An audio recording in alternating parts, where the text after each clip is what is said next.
სახარებლად, მათი მშობლების გასახარებლად მოვამზადებთ საგრებულო დაამტკიცებს და ამით ვინათვე საკუთრეთ ამხანაგობების ინსტიტუციური განვითარების დონე გაიზრდება.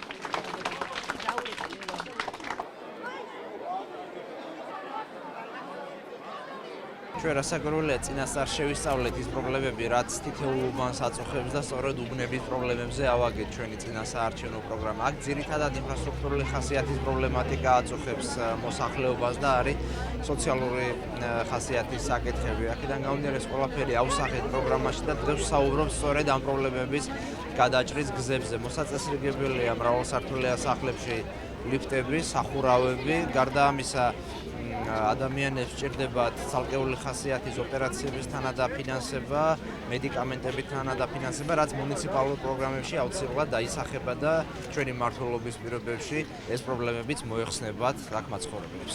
საკმაოდ დიდი პრობლემები დაგროვდა წლების მანძილზე ამ რაიონში და იმედი გვაქვს, რომ არჩევნების შემდგომ ჩვენ მივხედავთ ამ საკითხს.